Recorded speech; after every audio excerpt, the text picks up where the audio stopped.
کائنات کو جو خلعت وجود ملا ہے وہ حضور کے توسل سے ملا ہے۔ اگر وہ جلوہ گر نہ ہوتے، وہ تشریف فرما نہ ہوتے تو کائنات معرض وجود میں نہ آتی۔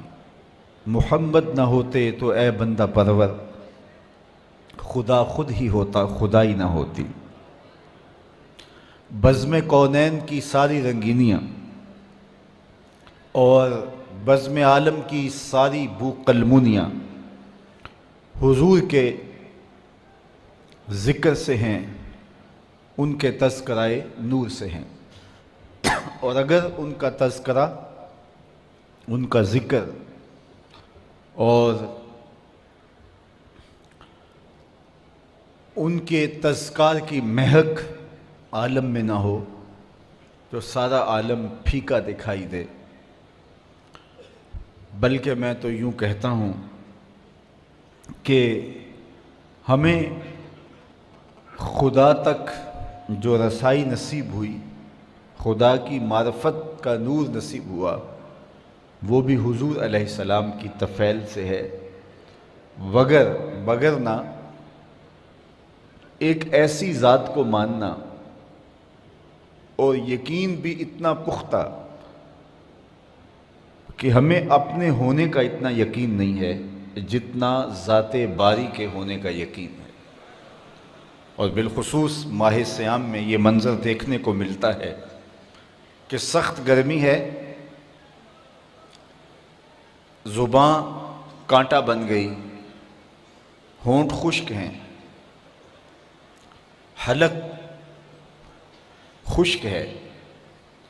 سخت گرمی کے باوجود دروازہ مکفل اور ٹھنڈا پانی بھی دستیاب، اور ہم ایک لقمہ بھی اور ایک قطرہ پانی کا بھی حلق سے نیچے نہیں اتارتے، اس لیے کہ ہمارا رب ہمیں دیکھ رہا ہے۔ یہ یقین ہمیں بند کمرے میں بھی میسر ہونے کے باوجود ٹھنڈا مشروب حلق سے اتارنے سے روک دیتا ہے۔ یہ اس کی ذات پر یقین ہے۔ یہ یقین کیسے پیدا ہوا؟ یہ تیقن کیسے ملا؟ ایک ایسی ذات پر جس کو دیکھا نہیں، جس کو چھوا نہیں، جس سے کبھی ہم کلام نہیں ہوئے، جس کو سوچنے بیٹھ جائیں تو مرغ عقل تھک کے گر جائے، جو وہم، خیال، ادراک کی حدود سے ورا ہے۔ اکبر الہ آبادی نے کہا تھا، تو دل میں تو آتا ہے سمجھ میں نہیں آتا، میں جان گیا بس تیری پہچان یہی ہے۔ تو سوچا نہیں جا سکتا، ناپا نہیں جا سکتا، تولا نہیں جا سکتا، دیکھا نہیں جا سکتا۔ لا تدرکہ الابصار، تمہاری آنکھوں میں طاقت کہاں کہ اس کے جلووں کی تاب لا سکو۔ تو جس کو دیکھا نہیں جا سکا، جس کو سوچا نہیں جا سکتا، جس کو سمجھا نہیں جا سکتا، صرف مانا جا سکتا ہے، اور وہ مانا حضور کے کہنے پہ۔ ایسی ذات کو کہ جو فہم و ادراک کی حدود سے ورا ہے، اور یہ وہ انسان مان رہا ہے جو محسوسات کا عادی تھا۔ اقبال نے کہا، خو گرے پیک کرے محسوس تھی انسان کی نظر، بن دیکھے خدا کو پھر کوئی مانتا کیوں کر۔ یہ انسان کی نظر تھی کہ وہ محسوسات کی عادی تھی، وہ دیکھ کر ماننے کا مزاج رکھتی تھی، اور ایک ایسے خدا کو منوایا گیا جو دیکھا ہی نہیں جا سکتا، جو عقل و فہم کی حدود سے برا ہے، جو شنوائی نہیں دیتا، جو سنائی نہیں دیتا، جس کو چھوا نہیں جاتا، حواس خمسہ جس کا ادراک نہیں کر سکتے، عقل کی پہنچ سے وہ بالا ہے، اس پر اتنا پختہ یقین کہ اپنے ہونے کا اتنا یقین نہیں جس کا اس کے ہونے کا یقین ہے۔ تو یہ یقین پیدا کہاں سے ہوا؟ یہ پیدا یقین ہوا تو محمد عربی کی چوکھٹ سے نصیب، فیض پہنچا ہے رضا احمد پاک کا، ورنہ ہم کیا جانتے خدا کون ہے۔ تو خدا تک ہمیں رسائی جو نصیب ہوئی، یہ حضور کی چوکھٹ سے نصیب ہوئی۔ حضور کی شہادت سے ہم نے اس پاکیزہ وجود کو مانا۔ اللہ کے محبوب علیہ السلام ایک دن کہیں جا رہے تھے تو سوا نامی ایک شخص کے پاس ایک گھوڑا تھا، حضور کو پسند آ گیا، تو اسے کہا کہ یہ گھوڑا بیچتے ہو؟ اس نے کہا جی بیچتا ہوں، کتنے کا سودا طے ہو گیا؟ فرمایا میں تاجرانہ غرض سے تو نہیں یہاں آیا تھا، اچانک تمہارا گھوڑا مجھے پسند آ گیا تو میں نے خرید لیا، تم رکو میں اس کی قیمت لے کے آتا ہوں۔ حضور گھر گئے تو واپس آنے سے پہلے کسی نے اس کو رکے ہوئے دیکھا تو کہا یہاں ٹھہرے ہو؟ کہا مسلمانوں کے نبی سے اس گھوڑے کا سودا کیا، وہ قیمت لینے گئے۔ کتنے کا سودا؟ اس نے بتایا۔ اس نے کہا مجھ سے زائد پیسے لے لو۔ اس نے کہا میں تو ان سے سودا کر چکا ہوں۔ کہا جب تم نے سودا کیا تھا اس وقت کوئی موقع کا گواہ ہے؟ کہا کوئی نہیں تھا۔ تو کہا مکر جانا، زیادہ پیسوں کے لالچ میں آ گیا۔ اتنے میں حضور تشریف لائے، حضور نے قیمت دینا چاہی تو اس نے کہا میں تو آپ سے سودا ہی کوئی نہیں کیا۔ حضور کہیں کہ تیرا میرا بھی سودا ہوا، وہ صاف مکر گیا، میرا تو آپ کا کوئی سودا ہی نہیں ہوا۔ اسی تکرار میں لوگ جمع ہو گئے۔ جب لوگوں کا ہجوم بنا تو سوا نے سوچا کہ صادق بھی یہ ہیں، امین بھی یہی ہیں، لوگ انہیں ہی سچا کہیں گے، مجھے جھوٹا کہیں گے۔ میرا تو خیال تھا انکار کروں گا تو گزر جاؤں گا اور مہنگے داموں بیچ لوں گا، تو یہ تو میں پھنس گیا۔ لیکن اس نے کہا اچھا مجھے آپ بتائیے، جب دو آدمیوں کے مابین یوں نزاع بن جائے تو آپ کی شریعت میں تصفیہ کی صورت کیا ہے؟ تو میرے حضور نے فرمایا کہ میری شریعت تو یہ کہتی ہے کہ جو شخص مدعی ہے وہ گواہ لائے، والیمین علی من انکر، اور جو انکار کرتا ہے وہ قسم دے۔ اس نے کہا جی طے ہو گیا، اگر آپ نے مجھ سے گھوڑا خریدا ہے، مدعی آپ ہیں، تو آپ گواہ لائیں، اور اگر آپ کے پاس گواہ نہیں ہے تو میں قسم دے دیتا ہوں۔ اس کو پتا تھا کہ گواہ نہیں ہے، مکر گیا تھا، اس کے لیے قسم دینا بھی کیا مشکل تھا۔ اس نے کہا جی ٹھیک، آپ کی شریعت کے مطابق ہی فیصلہ کر دیتے ہیں، اگر آپ نے مجھ سے گھوڑا خریدا ہے تو اس پہ کوئی گواہ پیش کر دے، اور اگر گواہ نہیں ہے تو میں قسم دے دیتا ہوں۔ لوگوں کا ہجوم ہے، اتفاق تھا کہ کوئی گواہ نہیں تھا، تو جب اس نے بار بار مطالبہ کیا آپ گواہ لائیں نہیں تو میں قسم دیتا ہوں، مجمع میں موجود ایک صحابی حضرت خزیمہ بن ثابت انصاری رضی اللہ تعالی عنہ آگے بڑھے، سینے پہ ہاتھ رکھا اور سوا سے مخاطب ہو کے کہا قسم گواہی مانگتا ہے، میں گواہی دیتا ہوں، اللہ کے رسول نے تجھ سے گھوڑا خریدا ہے، جتنی قیمت حضور بتا رہے ہیں اتنے میں سودا ہوا ہے۔ اس نے مفت تو دیا نہیں تھا، زیادہ پیسوں کے لالچ میں آ گیا تھا اور مکر گیا تھا۔ اس نے بھی سوچا چلو مجھے فرار کا راستہ ملا، کوئی بحث نہیں کی۔ اس نے کہا جی ٹھیک ہے میرا مطالبہ پورا ہو گیا، لائیے قیمت، اور یہ رہا گھوڑا۔ حضور نے گھوڑا پکڑا، لوگ ہٹنے لگے، مجمع چھٹنے لگا، تو حضور نے حضرت خزیمہ کو بلایا، کہا خزیمہ گھوڑا بھی مل گیا، بات بھی سچ تھی، لیکن تم نے کیسے گواہی دی؟ تم تو موقع پہ موجود ہی نہیں تھے، تو تم نے کیسے گواہی دی؟ سنو حضرت خزیمہ نے کیا جواب دیا، آپ کے سینے میں ٹھنڈ پڑ جائے گی۔ حضرت خزیمہ نے کیا جواب دیا؟ عرض کی حضور آپ کے کہنے پہ ہم نے رب کی گواہی دی تھی۔ یہ گھوڑا کیا ہوتا ہے؟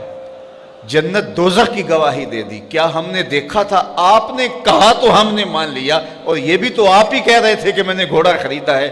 حضور نے حضرت خزیمہ کا ہاتھ پکڑ کے فضا میں بلند کیا اور جانے والوں کو کہا رک جاؤ، ٹھہر جاؤ، کسی عدالت میں کسی کچہری میں گواہوں کی ضرورت ہو، لوگوں سن لو، میری شریعت دو گواہ مانگتی ہے، لیکن جہاں میرا خزیمہ ہوگا ایک کی گواہی دو کے قائم مقام ہوگا۔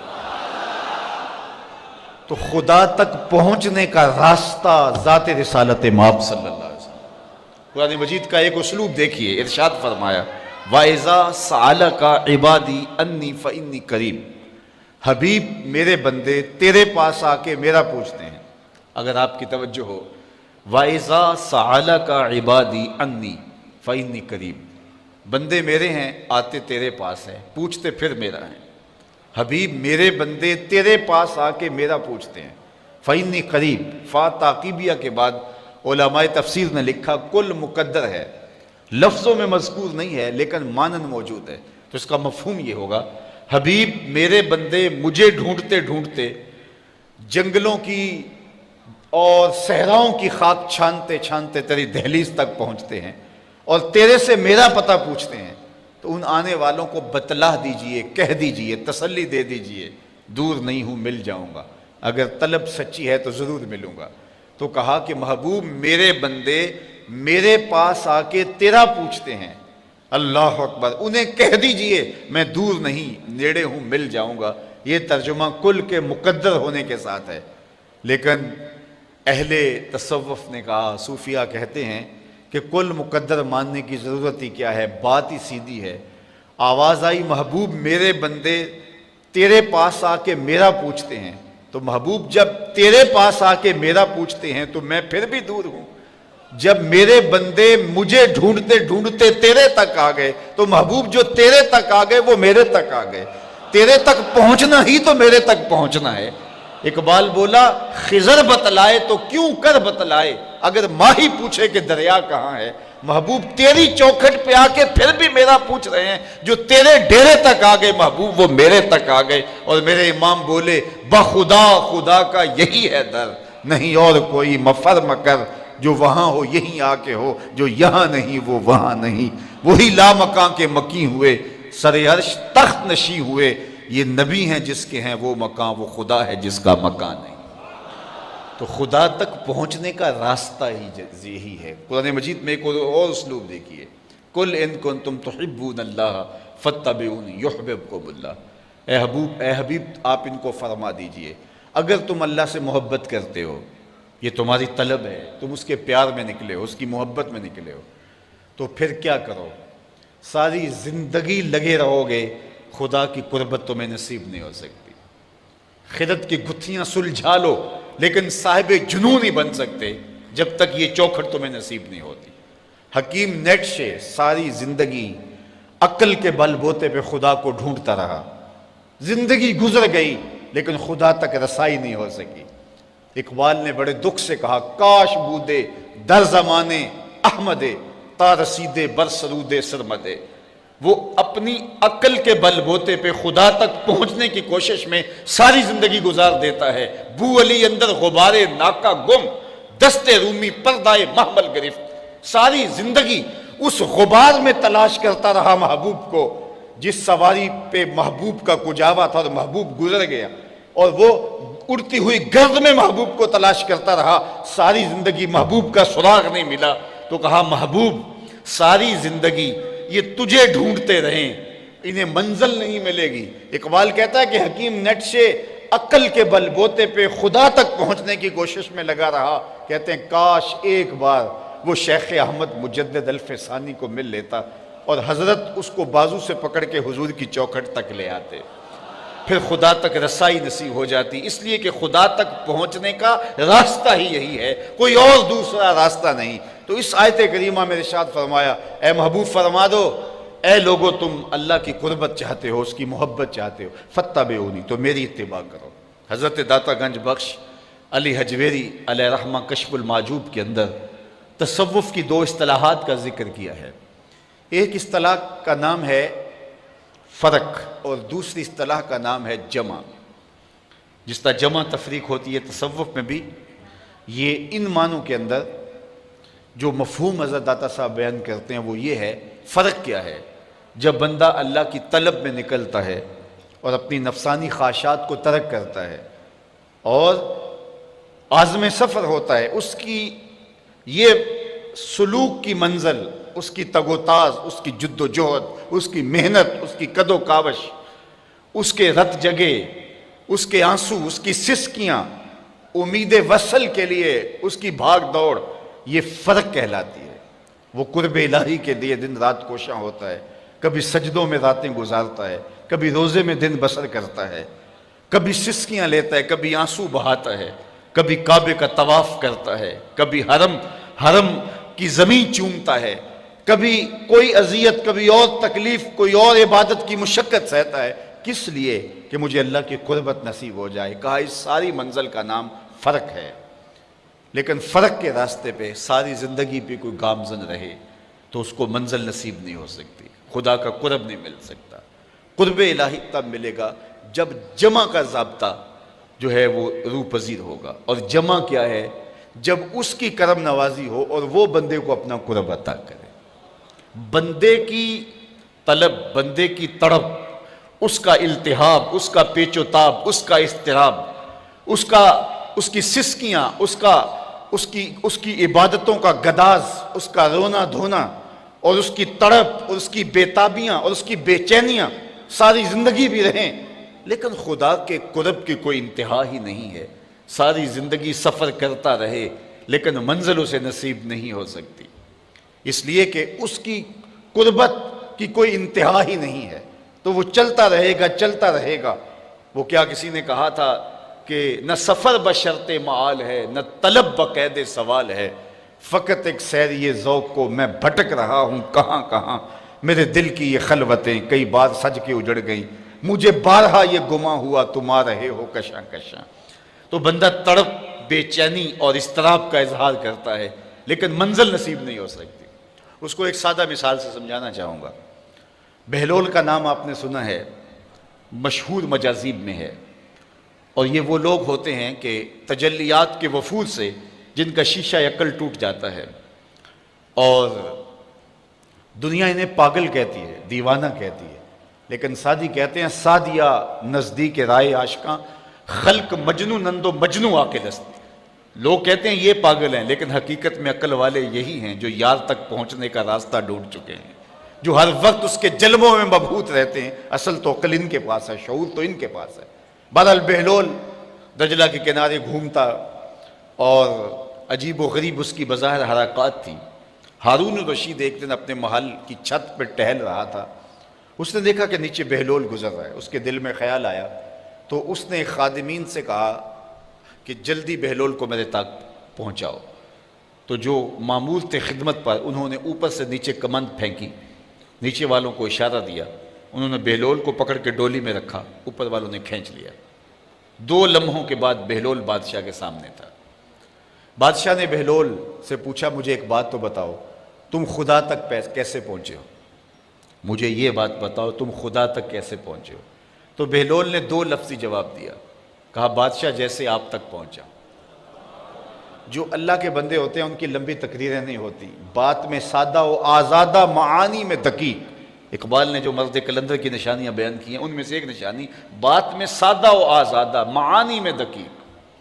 تو کہا کہ جیسے آپ تک پہنچا ہوں. بات تو سادہ سی تھی، لیکن ہارون رشید کہنے لگا میں سمجھ نہیں پایا. کہا بات تو آسان ہے، تم نہیں سمجھ پائے تو میں کیا کروں؟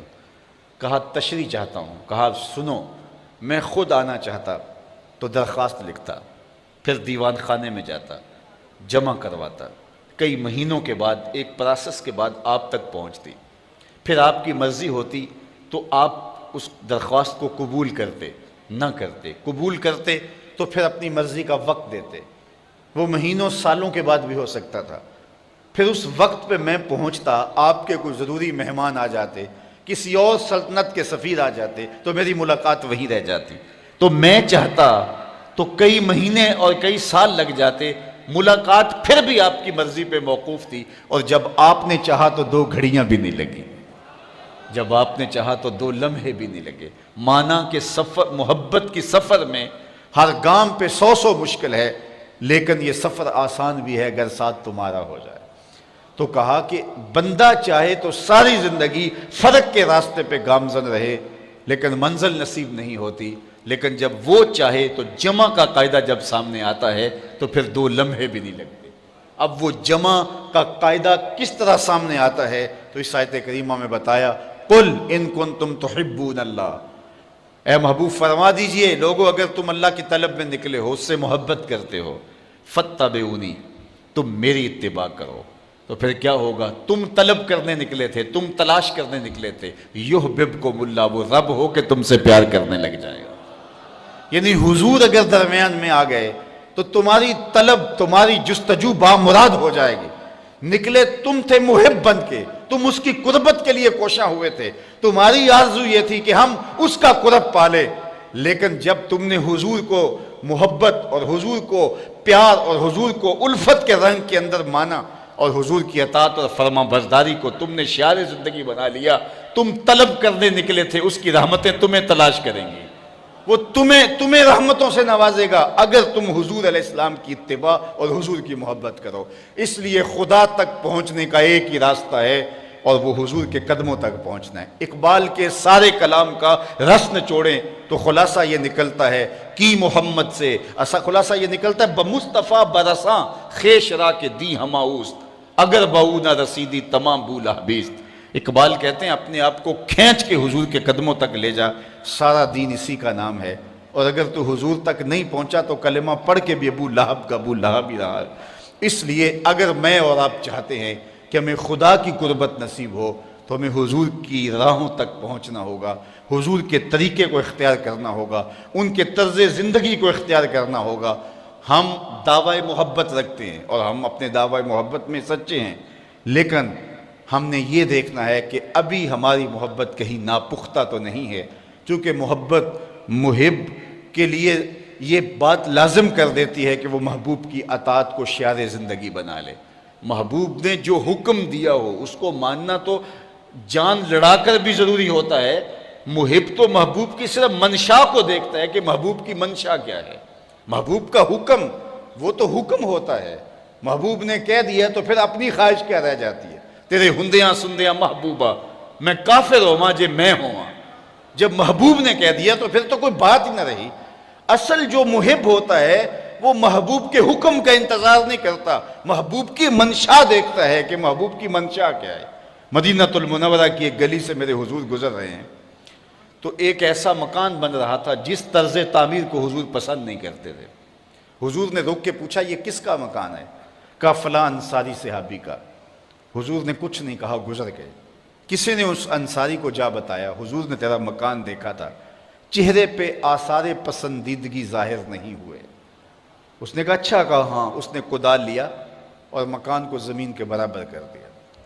2-4 دن کے بعد حضور کا دوبارہ گزر ہوا، دیکھا کہ ملبے کا ڈھیر پڑا ہوا ہے۔ اسے بلایا، کہا میں گزرا تھا تیرا مکان تھا، آج ملبے کا ڈھیر ہے۔ کہا حضور میں نے گرا دیا ہے۔ فرمایا کیوں؟ عرض کی سنا تھا آپ کو پسند نہیں، سنا تھا آپ کو پسند نہیں۔ میں اور آپ دیکھیں ہمارا کیا کیا حضور کو پسند نہیں، سر سے لے کر پاؤں تک غور کریں ہمارا کیا کیا حضور کو پسند نہیں۔ اپنے عقیقے سے لے کے ولیمے تک دیکھیں ہمارا کیا کیا حضور کو پسند نہیں۔ اپنی نجی زندگی سے لے کے سیاسی زندگی تک دیکھیں ہمارا کیا کیا حضور کو پسند نہیں۔ اپنے کاروبار سے لے کر کے انداز معاشرت تک دیکھیں ہمارا کیا کیا حضور کو پسند نہیں۔ محمد دی زیارت محمد دے رنگ وچ اگر ان کے ہوئے ہیں تو پھر ہم ان کے ہو گئے، پھر اپنی خواہش کہاں باقی رہی؟ ایک صحابی آئے اور انہوں نے حضور سے سلام کرنا چاہا لیکن حضور نے رخ پھیر لیا۔ وہ سمجھے شاید کسی وجہ سے التفات نہیں ہوا، تو حضور نے جدھر رخ پھیرا تو ادھر جا کے انہوں نے السلام علیکم کہا، لیکن حضور نے پھر رخ پھیر لیا۔ سمجھ گئے کوئی ناراضگی ہے۔ تو چونکہ ایک سفر سے آئے تھے تو انہوں نے دیگر صحابہ سے پوچھا کہ مجھے تو سمجھ نہیں آئی کہ حضور کی ناراضگی کا سبب کیا ہے، کیا تم مجھے بتا سکتے ہو کہ حضور ناراض کیوں ہیں؟ انہوں نے کہا ہاں، ہماری سمجھ میں جو بات آئی ہے وہ یہ ہے کہ تم نے یہ سونے کی انگوٹھی پہنی ہے اور حضور اس کو حرام قرار دے چکے۔ ان الذھب والفضۃ حرام لذکور امتی، سونا اور چاندی میری امت کے مردوں کے لیے حرام ہے۔ صرف چاندی کی ایک انگوٹھی اور وہ بھی 4.5 ماشے سے کم وزن کی ہو تو وہ مرد کے لیے جائز ہے، اس سے زائد یا اتنے ہی وزن کی 2 انگوٹھیاں مرد کے لیے جائز نہیں ہیں۔ سونا بالکل جائز نہیں ہے، رکھا ہی نہیں گیا جائز، یہ زینت عورت کے لیے ہے۔ تو نے یہ انگوٹھی پہنی اور حضور اس کو جہنم کی آگ کا انگارہ قرار دے چکے ہیں، گناہ بے لذت ہے تم کر رہے ہو، تو شاید حضور کی ناراضگی کا سبب یہ ہو۔ وہ آگے بڑھا اور حضور علیہ السلام کی بارگاہ میں حاضر ہو کے انگوٹھی اتار کے حضور کو پیش کرتے ہوئے کہا حضور اس وجہ سے ناراض ہیں؟ تو آقا کریم نے یوں انگوٹھی پھینک دی۔ خیر ناراضگی کی وجہ ختم ہو گئی، مجلس میں بیٹھ گیا، گفتگو چلتی رہی۔ جب مجلس اختتام کو پہنچی لوگ واپس پلٹے اور وہ بھی واپس جانے لگا تو کسی نے اشارہ دیا وہ سونے کی انگوٹھی تو اٹھا لو، تم تو نہیں پہن سکتے، تمہاری بیوی تو پہن سکتی ہے، قیمتی دھات ہے۔ تو اس صحابی نے کیا جواب دیا وہ سنیے۔ اس نے کہا واللہ لا آخذہ وقد طرحہ رسول اللہ صلی اللہ علیہ وآلہ وسلم، اللہ کی قسم میں اس کو کبھی بھی نہیں اٹھاؤں گا جس کو میرے حضور نے پھینک دیا ہے، جس کو میرے حضور نے پھینک دیا میں اس کو کبھی نہیں، سونا ہے، ہیرا ہے، چاندی ہے، پکھراج ہے، موتی ہے، کچھ بھی ہے، میں اسے ہاتھ بھی نہیں لگاؤں گا جس کو میرے حضور نے پھینک دیا ہے۔ صاحبو دیکھو کس کس چیز کو میرے حضور نے پھینکا ہے، اور ہم اگر اس چیز کو سینے سے لگاتے ہیں تو ہم عاشق رسول نہیں ہو سکتے، ہم خود فریبی میں مبتلا ہیں۔ اگر ہم عاشق ہیں، عاشق ہونا آسان نہیں ہے۔ ہمارے بزرگ جھوم کے شعر پڑھا کرتے تھے عاشق عاشق ہر کوئی آکھے پر عاشق بندا مر کے، ایسے عاشق نہیں ہو جاتا۔ عاشق عاشق ہر کوئی آکھے پر عاشق بندا مر کے، زہر پیالہ کوئی نہیں پیندا پر عاشق پیندا پر کے۔ تو جب آپ عاشق ہیں تو پھر آپ کا عشق محبوب کی اطاعت کی چوکھٹ پہ آپ کو کیوں نہیں لے کر کے آتا؟ میں اور آپ اپنے آپ کو دیکھیں، اپنے طرز زندگی کو دیکھیں۔ میرے استاد فرمایا کرتے تھے یہ نہ ہو کہ لوگ تمہیں پوچھیں تم کون ہوتے ہو اور تمہیں بتانا پڑے جناب ہم مسلمان ہوتے ہیں، یہ دیکھو مذہب کے خانے میں اسلام لکھا ہے۔ آپ فرمایا کرتے تھے صاحب نہ کسی کو پوچھنا پڑے نہ تجھے بتانا پڑے، تیری وضاحت طرز زندگی انداز معاشرت ایسا ہونا چاہیے تم دور سے آ رہے ہو لوگ پہچان کے کہیں وہ دیکھو آقا کا غلام آ رہا ہے۔ نور آنکھوں میں تو چہروں پہ اجالے ہوں گے، مصطفیٰ والوں کے انداز نرالے ہوں گے، دنیا میں بھی ان کے دم سے مقدر چمکا، محشر میں بھی ان کی رحمت کے حوالے ہوں گے۔ تو اگر ان کے ہوئے ہیں تو پھر سر سے لے کر پاؤں تک انہی کے ہو جائیں۔ ہمارا طرز زندگی بتائے ہم نوکر حضور کے ہیں، ہمارا انداز معاشرت بتائے ہم نوکر حضور کے ہیں۔ ربیع الاول کا موسم آ رہا ہے، اپنے گھروں میں ضرور جھنڈیاں لگانا، لیکن صرف جھنڈیاں تمہارے گھروں میں نہ لگیں، دل کے ایک ایک پرت پہ نام محمد کی جھنڈی ضرور لگانا۔ صرف منڈیروں پہ چراغاں نہ کرنا بلکہ تمہارے دل کی گلیوں میں حضور کے نام کا چراغاں ہونا چاہیے۔ میں نے دیکھا جلوس کے دن ربیع الاول کی 12 تاریخ سے پہلے لوگ اپنے گھروں کو اور اپنی گلیوں اور بازاروں کو صاف کر رہے ہوتے ہیں، کوڑا بھی اٹھا کے پھینک رہے ہوتے ہیں کہ جناب یہاں سے میلاد کا جلوس گزرنا ہے۔ بہت مبارک ہے اور بہت اچھا کام ہے کہ تم نے گلیوں کا گند صاف کر دیا اور کوڑا اٹھا کے پھینک دیا۔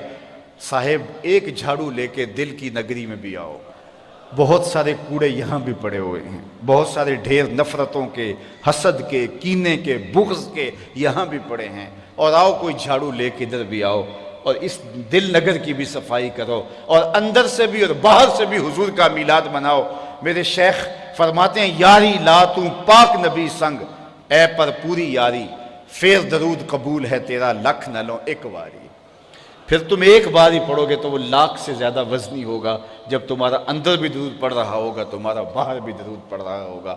آئیے اس موسم رحمت میں اپنے آپ کو بدلنے کی کوشش کیجئے۔ حضور کی رحمتیں چھما چھم برستی ہیں، دلوں کے آنگن محبت رسول سے آباد ہوتے ہیں۔ محبت اپنے تمام تر آداب کی رعایت کے ساتھ ہمارے وجود سے ظاہر ہو، ہمارا طرز زندگی حضور کی محبت اور حضور کے پیار کا رنگ دکھائے، اور ہم دور سے دکھائی دے کہ ہم عاشق رسول ہوتے ہیں، ہم غلام رسول ہوتے ہیں۔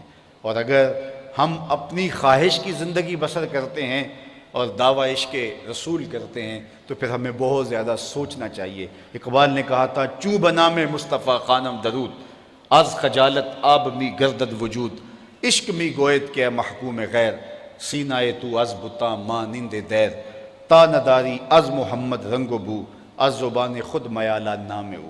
کہا اگر ظاہر باطن میں ان کے رنگ میں اپنے آپ کو رنگ نہیں لیتا تو اپنی زبان سے ان کے نام کو میلا نہ کرنا، ان کے ذکر کی مہک سے اپنے مشام ہستی کو معطر کرو، اپنی روحوں کو سیراب کرو، پھر تم جدھر سے گزرتے جاؤ گے وہ مہک پھیلتی چلی جائے گی، وہ خوشبو پھیلتی چلی جائے گی۔ حضور علیہ السلام کی سیرت اور حضور کے کردار کی جھلک جب ہمارے وجود میں اترتی ہے تو ہماری زبان بولے نہ بولے ہمارا وجود ہی تبلیغ کا منبع بن جاتا ہے۔ میرے شیخ حضرت شاہ نقشبند بخاری علیہ رحمہ فرماتے ہیں، کتنی پتے کی بات کی، فرماتے جس شخص کی خاموشی تبلیغ نہیں کرتی، خاموشی اثر انداز نہیں ہوتی، اس کی گفتگو بھی اثر انداز نہیں ہوتی۔ تو میں اور آپ اپنی خاموشی کو مؤثر بنائیں، اپنے کردار کو مؤثر بنائیں۔ گفتار تو بہت لوگ خوبصورت کر دیتے ہیں، گفتار تو جو ہے وہ بہت اچھی کی جا سکتی ہے، لیکن اصل چمک جو ہے وہ انسان کے کردار کی ہے۔ کردار چمکدار ہو، گفتگو مرتب نہ بھی ہو، پھر بلال کا اشہد بھی اشہد مان لیا جاتا ہے، پھر بلال کا اشہد ہی وہ قیامتیں ڈھاتا ہے، وہ دلوں پہ بجلیاں گراتا ہے جو لوگوں کا اشہد بھی نہیں گراتا، اس لیے کہ پیچھے کردار کی چمک موجود ہے۔ اور میرے اور آپ کے آقا و مولا نے اپنی زندگی کے اندر تقریریں اتنی نہیں کی ہیں جتنا حضور نے کردار پیش کیا ہے۔ 40 سال حضور نے لوگوں کے سامنے کردار پیش کیا ہے، اور 40 سال کے بعد جبل فاراں پہ کہا اگر میں کہوں پہاڑ کی دوسری جانب سے ایک لشکر آ رہا ہے جو تمہیں کچل دے گا تو کیا میری بات مان لو گے؟ تو انہوں نے کیا کہا؟ اگر نظر نہ بھی آیا تو کہیں گے ہم اندھے ہیں آپ سچے ہو۔ آپ کی صداقت پہ اتنا یقین ہے۔ اللہ اکبر۔ فرمایا اگر میری صداقت پہ اتنا یقین ہے تو پھر مان لو اللہ ایک ہے، میں تم سے جھوٹ نہیں بولتا، اللہ ایک ہے۔ وقتی طور پہ انکار ہوا لیکن سارے سوچنے پہ مجبور ہو گئے، جس نے کل جھوٹ نہیں بولا تھا اس نے آج بھی جھوٹ نہیں بولا۔ تو کردار اتنا روشن ہو کہ تمہارے کردار کی قسم کھائی جائے، تمہارے کردار پر لوگ بات کریں کہ کردار کے حوالے سے جو ہے وہ یہاں کوئی بات نہیں ہے، تو پھر آپ کی بات مؤثر ہوگی، آپ کے لہجے میں تاثیر کا رنگ ہوگا۔ لیکن اگر ہم باتیں خوبصورت کریں لیکن کردار اس کی گواہی نہ دے رہا ہو تو پھر گفتار بھی ہواؤں میں اڑ جاتی ہے، لفظ بھی تحلیل ہو جاتے ہیں، وہ کانوں کو لذت تو دیتے ہوں گے لیکن روح میں کھبنے کا فن نہیں جانتے۔ بات وہی دل میں اترتی ہے جو آپ کے کردار کی عکاسی کرتی ہے اور سچائی کے ساتھ آپ کی زبان سے جاری ہوتی ہے۔ وہ فارسی والے کہتے ہیں از دل خیزت بر دل ریزت، جو دل سے بات نکلتی ہے وہی دل میں پیوست ہوتی ہے۔ آئیے میں اور آپ حضور علیہ السلام کے ساتھ جو محبت ہے اس کو عملی روپ میں لے کر آئے۔ بہت ہو گیا، باتیں تو ہم نے بہت کر لی اور ہم واقعی بہت بڑے عاشق رسول ہیں، اس میں شک نہیں ہے، لیکن آئیے اب اپنے اس عشق کو تہذیب دیں، اپنے اس عشق کو عمل کے رنگ میں رنگیں، اس عشق کو، اس محبت کو جو ہے حضور کی اطاعت اور فرما برداری کے دائرے میں لے کر کے آئیں۔ جب ہم اس کو حضور کی اطاعت کے دائرے میں لے کر آئیں گے، فرما برداری کے دائرے میں لے کے آئیں گے، پھر ہم نہ بھی بولیں گے تو تبلیغ ہوتی رہے گی۔ اور اگر ہم چیخ چیخ کے آسمان سر پہ اٹھا لیں گے لیکن ہمارا کردار اس کی گواہی نہیں دے رہا ہوگا تو پھر ہمارے لفظ جو ہے وہ لوگوں پر اثر انداز نہیں ہوگے۔ سوامی لکشمن پرساد انڈین رائٹر ہے، اس نے ایک کتاب لکھی عرب کا چاند، جس میں حضور کی سیرت کے عنوان چھیڑے ہیں۔ میں نے وہ کتاب بچپن میں 3 مرتبہ غالباً پڑھی تھی۔ اس کتاب میں اس نے گویا سطروں میں چراغ رکھے ہوئے، اتنی خوبصورت کتاب حضور کی سیرت پہ لکھی۔ اس کی کتاب کو پڑھ کے ایمان کو تازگی ملتی ہے۔ کسی نے سوامی سے کہا کہ تو نے مسلمانوں کے نبی کی سیرت پر اتنی خوبصورت کتاب لکھی ہے تو جس کو پڑھ کر ایمان تازہ ہوتے ہیں، تو خود مسلمان کیوں نہیں ہو گیا؟ تو سوامی لکشمن پرساد نے جو جواب دیا وہ سننے کے لیے کافی ہے۔ اس نے کہا تھا جب میں مسلمانوں کے نبی کی سیرت لکھنے کے لیے امہات کتب سید کا مطالعہ کیا تو یہ جذبہ میرے دل میں بھی جاگا کہ جس کی سیرت کے گوشے اتنے روشن ہیں، میں اس نبی کا غلام کیوں نہیں بن جاتا؟ لیکن جب دور موجود کے مسلمانوں کو دیکھتا ہوں تو میں کہتا ہوں میں ہندو ہی ٹھیک ہوں۔ ہمارا کردار لوگوں کے ایمان کے راستے میں رکاوٹ ہے، اور ہمارے بزرگوں کا کردار لوگوں کے ایمان لانے کا سبب و ذریعہ بنتا تھا۔ امام محمد بن حسن الشیبانی کا جنازہ اٹھتا ہے اور لوگ ذوق و شوق سے کندھا دیتے ہیں، تو کچھ عیسائی اور یہودی وہ بھی سوچتے ہیں مسلمانوں کا امام ہے، چلو جنازے کی چارپائی کو ہم بھی کندھا دے کے آخری رسومات میں شامل ہو جاتے ہیں، اور جو بھی آگے بڑھتا ہے اور اس کا کندھا امام کے جنازے کی چارپائی کو چھوتا ہے، لبوں پہ کلمہ جاری ہو جاتا ہے۔ ہمارے بزرگوں کی لاشیں بھی کلمہ دیتی تھی اور ہماری زندہ لاشیں لوگوں کے ایمان کے اندر رکاوٹ بنی ہوئی۔ امام محمد بن حسن الشیبانی جب آپ آئے بصرے امام اعظم علیہ رحمہ سے تکمیل علوم کرنے کے بعد، تو ایک عیسائی یا یہودی مناظر منتظر تھا کہ مسلمانوں کا امام آ تو لے، ایسے سوال کروں گا کہ وہ جواب نہیں دے پائے گا۔ منتظر کھڑے تھے مسلمان بھی، یہودی بھی، عیسائی بھی۔ جو ہی امام محمد آئے، چمکتا ہوا چہرہ، روشن پیشانی، سر پہ سنت کا امامہ اور جسم پہ سنت کا جامہ، گھوڑے پہ سوار جب تشریف لائے، اور اس نے جو ہی امام محمد کے چہرے کو دیکھا تو جو مناظرہ کرنے آیا تھا اس نے کلمہ پڑھنا شروع کر دیا۔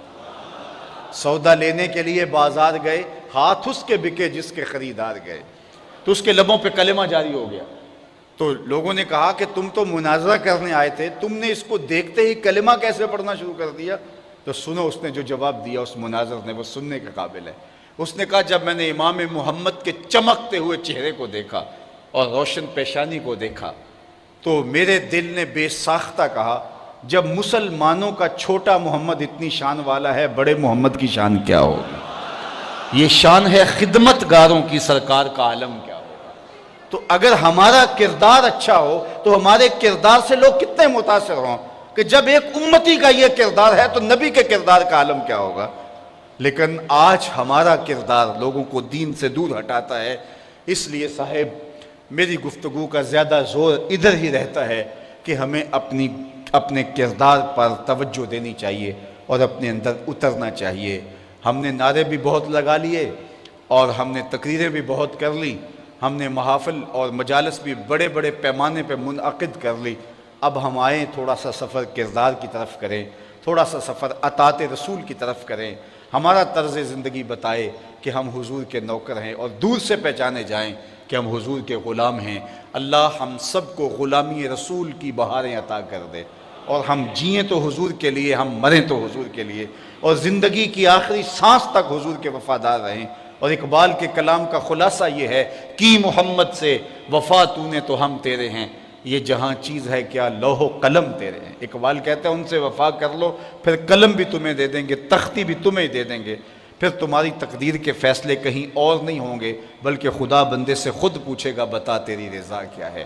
لیکن یہ شرط یہ ہے کہ وفا کا رشتہ حضور سے مستحکم ہو۔ ادارۃ المصطفیٰ فیصل آباد کو میں مبارکباد پیش کرتا ہوں کہ انہوں نے جس شوق سے اس اجتماع کا انعقاد کیا اور آپ لوگ جس محبت سے آئے۔ مجھے پتہ ہے کہ آپ کی طبع ابھی اور گفتگو سننے کو چاہ رہی ہے، لیکن میں آپ سے لیٹ آیا ہوں اور باہر کا منظر میری نگاہوں میں سے اور میرے خیال سے ہٹ نہیں رہا، اور لوگ تکلیف میں ہوں گے، اور کبھی تقریر نہ کرنا بھی تقریر ہوتی ہے، تو میں انہی کلمات پر اپنی گفتگو کو چھوڑتا ہوں۔